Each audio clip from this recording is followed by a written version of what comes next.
খালি কান্দি কান্দি, বেরিতামো বেরিতামো বেরিতামো। দিন মাস গুনতে গুনতে কেটে গেছে পুরো ২৮টি বছর। জীবনের ২৮ বসন্ত কেটেছে কারাগারের চার দেয়ালে। ভিটামাটি কিংবা স্বামী সন্তান কিছুই নেই তার। দীর্ঘ ২৮ বছর পর যখন মুক্তির দরজা খুলেছে, তখন রাহেলা বেগমের স্মৃতি ঝাপসা, দৃষ্টিশক্তিও প্রায় নিভু নিভু। তবুও তিনি জানেন তিনি আর বন্দী নন, তিনি মুক্ত।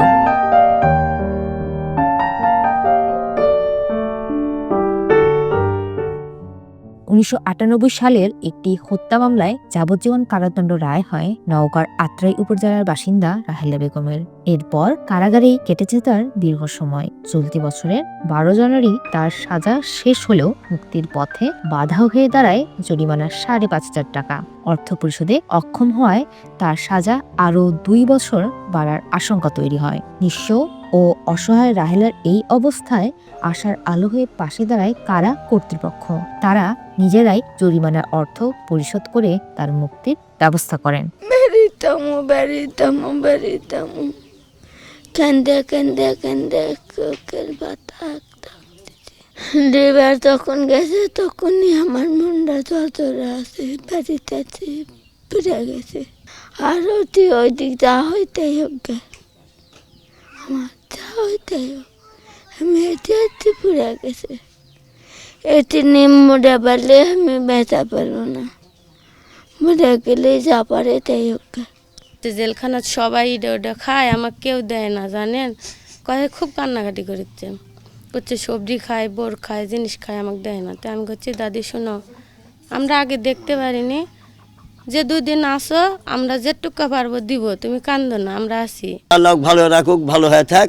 আমি যেটুকু পারবো বাবা, আমি সেটুকু হয়তো দেখবার ক্ষমতা আল্লাহ দিয়ে সেইটুকু পারবো।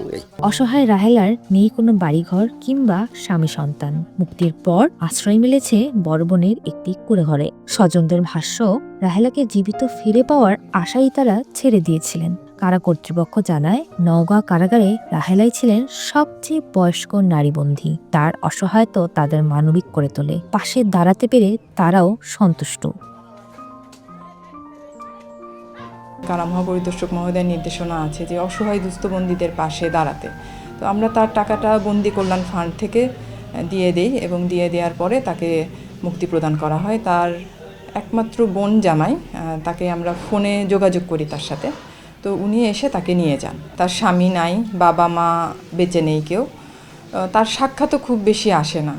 যদি মুক্তি তাকে দিতে হয়, তাহলে তার জরিমানার টাকা পরিশোধ না করলে তাকে আরও ১ বছরের কিছু বেশি সময় কারাভোগ করতে হয়।